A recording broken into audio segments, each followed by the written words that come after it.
The rainbow bright bottles that once whipped half the planet into a frenzy now huddle on clearance shelves beside dented cans of off-brand soda. 3 short years ago, Prime looked destined to bully Gatorade off the throne. Today, the drink's future hangs by a thinning thread of hype. How did the fastest breakout in sports beverage history spiral into lawsuits, health scares, and a 70% revenue wipeout? Strap in, because the fall is even wilder than the rise.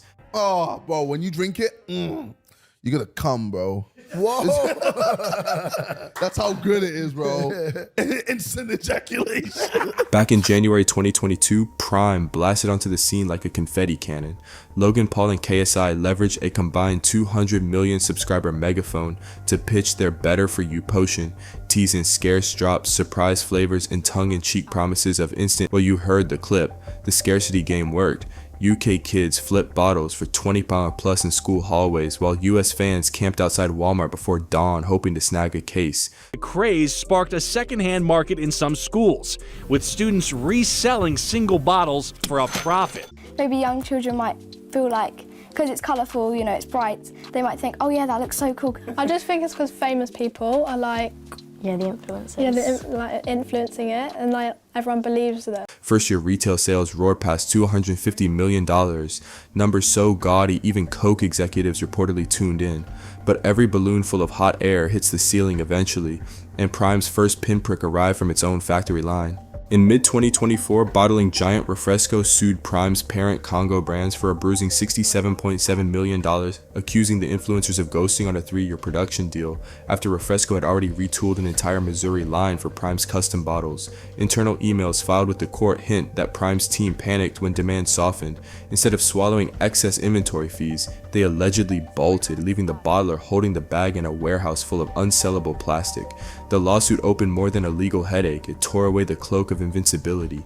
If Prime couldn't guarantee volume, how far had the demand cliff really dropped? Investors started asking, regulators started poking, and rival brands started circling, and the worst headlines were still ahead. Why can't this be the next Gatorade? Like literally, Gatorade is so fucking archaic, and our thesis was to create a better for you hydration beverage. We did it. We were right. People bought it. They like it. They agree with us. Like there's no reason you should be drinking 150 plus calorie drink with 27 grams of sugar in it if you want to hydrate.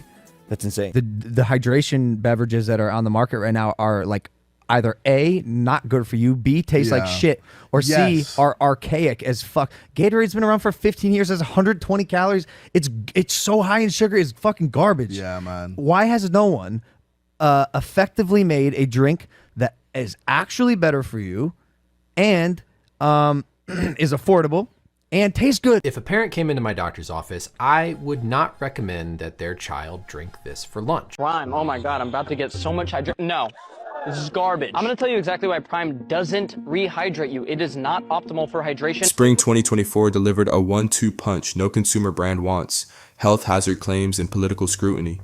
A California class action alleged forever chemicals, PFAS, in the grape flavor, contending lab tests showed trace amounts above the EPA's lifetime advisory.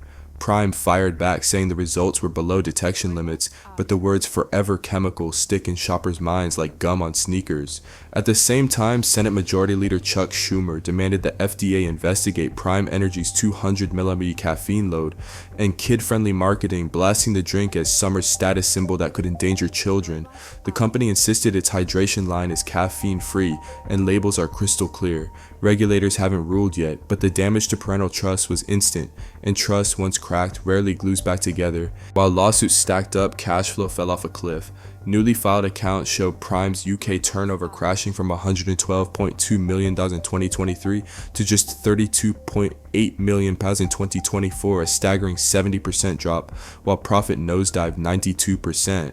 Stateside wasn't kinder. Industry trackers estimate US retail sell-through slid roughly 40% in the first half of 2024 as fewer new buyers showed up and loyal ones bought less often. Bottles that once sparked bidding wars now gathered dust under yellow rollback tags. As one analyst quipped, Prime's moving backwards faster than a treadmill stuck on reverse. Keep it, bro. It's as if it's like, was it Supreme? People want That's what it feels like. It feels like a hypebeast product. Bro, people don't want to throw it in the bin. Fuck Gatorade! Fuck Gatorade! Fuck Gatorade! Fuck Gatorade! Bro, what? What? Wow.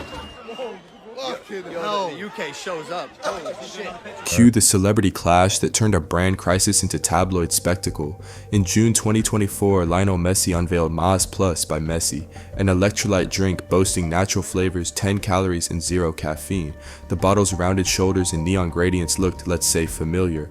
Prime claimed trade dress theft. Messi's camp countersued, alleging Prime wielded lawsuits like a club to scare off competitors. Rumors suggest pre-merger talks with White Claw backer Mark Anthony intensified the tension, but filings remain sealed. Logan Paul responded in peak influencer style, "Settle it in the ring, Leo. For now, the only punches thrown are legal briefs, and each costs Prime another drop of goodwill." As if tangling with the GOAT weren't enough, Prime managed to rile the US Olympic and Paralympic Committee. A limited edition bottle tied to NBA star and Team USA Olympian Kevin Durant splashed the phrase "going for gold" across packaging that, according to the USOPC, used prohibited Olympic marks. The committee sued days before Paris 2024, arguing Prime's stunt jeopardized Coca-Cola's exclusive beverage sponsorship. When the guardians of the Olympic rings drop the legal hammer, brands usually fold fast. Prime fought back, but the case still looms and sponsors aren't keen on drama. Compared to, all our competitors, we're just destroying them. By doing the wackiest shit. Though. Yeah, we got in Prime mascot costumes and shadow box. Bro, when you ever gonna see what Gatorade do that or Powerade or these other competitors? The contrast with Body Armor, Prime's unofficial role model, couldn't be starker. Body Armor spent 7 steady years clawing share before Coke bought 15% in 2018, then paid $5.6 billion for the rest in 2021 after revenue blew past $1 billion and growth topped 50% annually. Coke poured gasoline on a fire that was already raging. Prime, by comparison, is a firework fading in drizzle. Beverage giants prize predictability, clean ledgers, and 0 headlines featuring the words FDA probe or class action. Prime now carries all 3 red flags, and that's before tallying the refresco and trade dress suits. Inside the company, a strategic review launched in June 2025. Executives are reportedly beta testing Prime plus electrolyte, less sweet, more sodium, and courting retired athletes as spokespeople to distance the brand from juvenile meme culture. It's also flirting with a sugar-free fizz line to rival Celsius. Whether any of that sticks is anybody's guess. Insiders whisper even die-hard fans feel Prime burnout. A leaked Nielsen deck paints the grim math. Repeat purchase frequency among drinkers aged 25 to 39 fell 18% year over year, and brand loyalty among teens dropped sharply once they graduate high school. The deck is confidential, but 2 former distributors independently confirmed the trend. Frame it as rumor, not gospel. If the next relaunch flops, Prime may pivot to a licensing-only model or sell regional rights piecemeal rather than land the jackpot buyout Logan once envisioned. And that brings us to the billion-dollar question. Can Prime claw back from the edge? The ingredients for a turnaround exist. Mid-calorie hydration is still a huge white space, and Logan Paul has an unmatched knack for going viral on command. Yet hype is a fickle fuel. Once consumers tag a drink as kid stuff or old news, taste buds rarely reverse course. Meanwhile, every lawsuit bleeds cash and spotlights competitors that promise cleaner labels or calmer marketing. Even if Prime beats the courtroom odds, it must rebuild trust with parents, athletes, regulators, and retailers, all while proving it belongs on adult shopping lists, not just TikTok haul videos. So what happens next? Maybe Prime lands a savvy strategic partner, ditches the clown car stunts, and evolves into a respectable multivitamin water. Maybe Maspaless by Messi sprints ahead while Prime drowns in legal fees. Or maybe the drink that rose on YouTube drama ultimately dies by it. For now, the once unstoppable rocket is in a gut-churning freefall and the ground is coming up fast. Would you still grab a bottle of Prime, or has the magic worn off? Drop your take below, smash that like if you learned something new, and hit subscribe for the next deep dive into rise and crash stories. Until then, stay hydrated, but maybe read the label twice.